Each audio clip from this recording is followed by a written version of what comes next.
How's it going, guys? Back out here. We're gonna work on this. So thanks for the compliments on the gun explanation. Just, I'll say it again to anybody who's not aware, I'm not a painter.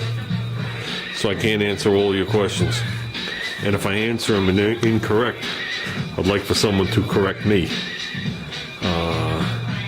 Like it was explained to me about paint transfer and all the other things from going with an HVLP to an old-fashioned gun. I know all that. And I don't mean that, I'm just reaching up, I don't mean that in a bad way. I don't know if everybody's aware. But the basic old-fashioned siphon feed non-HVLP gun, the transfer of the paint from the cup to the car isn't as great or as efficient as going with an HVLP gun.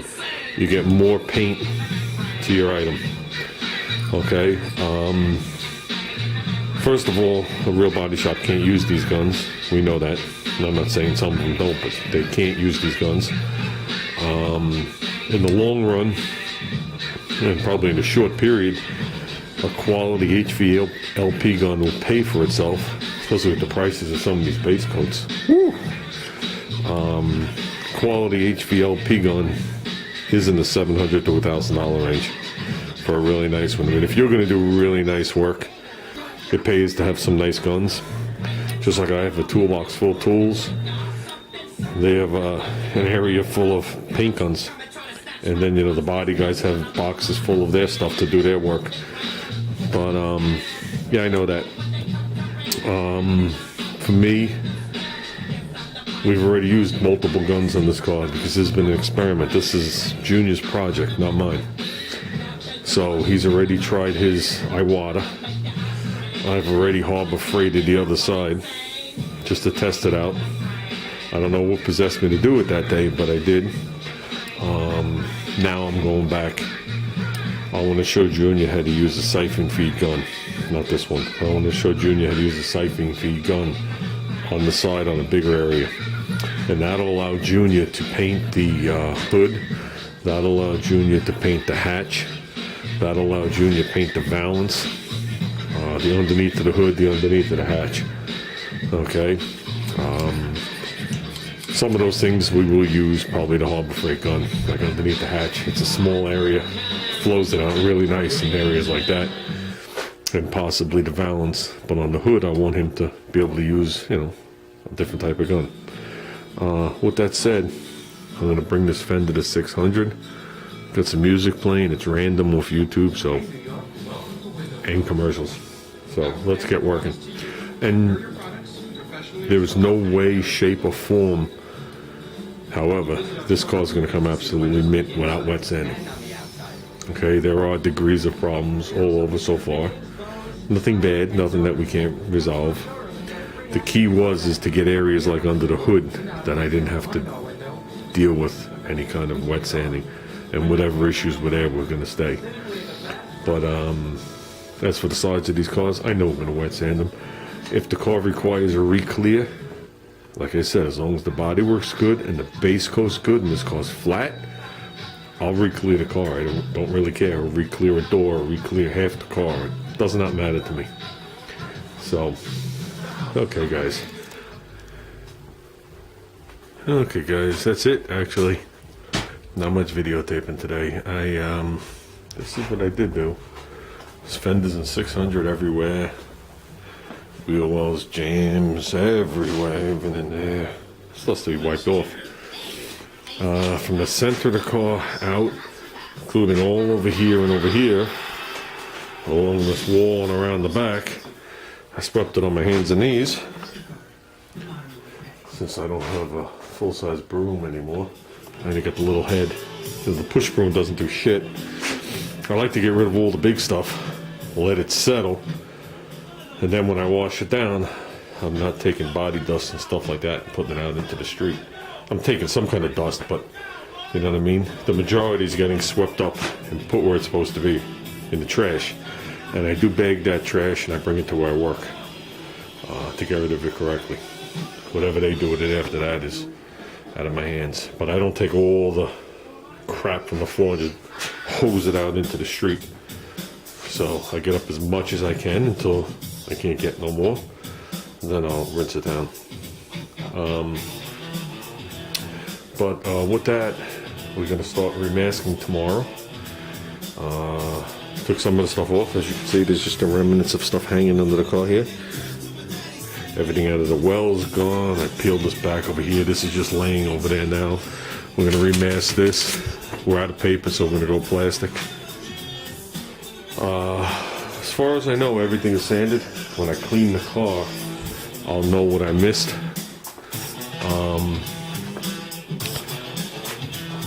So with that said, we're pushing for Sunday. Saturday and Sunday is almost going to be the same weather temperature-wise, except the wind is going to be pretty high, 25-mile-an-hour winds on Saturday. So it's bad enough it's going to be cold, which I'm having to get used to, but I don't need extra crap blowing up under the door. What I do for your home guys, it helps anybody.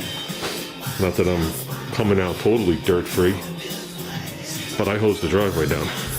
I'll go, my driveway's 50 feet long by 25 feet wide, and I'll hose around the side here, which is all asphalt and a concrete pad, and I'll hose down the driveway a good 20 feet. So if anything decides to blow up the driveway, chances are the water will help trap it. How's that? But I'm still getting shit. I mean, depending on what type you have, door you have, I could open up the door, I could screen the bottom, but you gotta screen the top. Because the air's not just coming from the bottom, it's coming from the top, coming from the sides, it's coming from everywhere. If I'm painting the car, it's under the lift. Okay? So we're under there. So usually when the air comes in, it'll land on the lift before it lands on the car. It's when I'm out in the open here. This is what I consider out in the open doing a fender. Could I take this car, move it all the way to here, and shoot the fender in the back? Absolutely. Will I do it? Not sure yet. Not sure yet. But the car does have to come forward regardless. We could bring it forward, and we could tuck the lift pole like in here, so I could still get it just as tight to the wall as I have it now. But yeah, I'm gonna have to come forward at least 2 feet, I would think.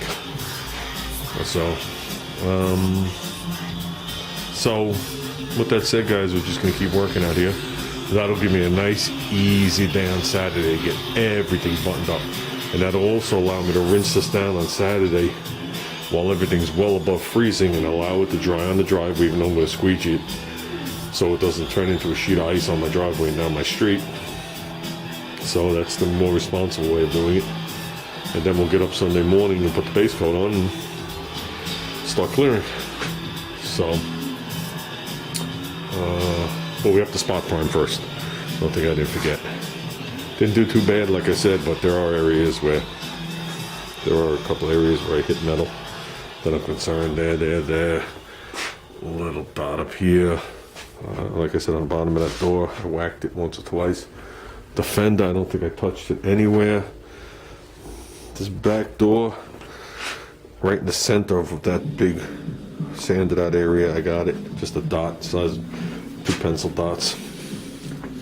And I don't think I got anywhere around the back. And I know I didn't get anywhere on the roof. Closest I got on the roof was I started to touch epoxy right there. And I'm touching epoxy here, but this is the 2 pieces of tape again. We have so much stuff on here, the tape is almost gone. And like Junior says, don't attempt to rip that tape off. It says poke holes in it. You don't want to destroy the clear, even though the hinges cover all this. So,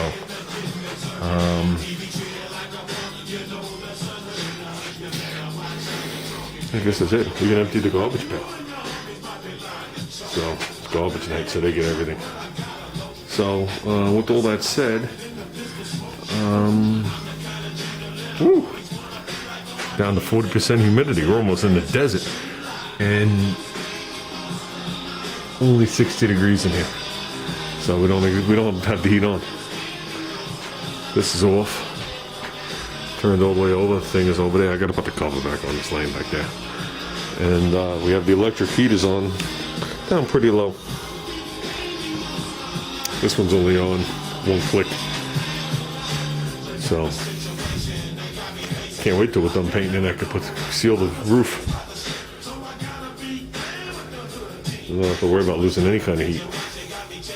So, okay guys, I guess that's it. I've gabbed and bullshitted long enough. I'm actually eager to wet sand this thing and start buffing it. So, I don't know.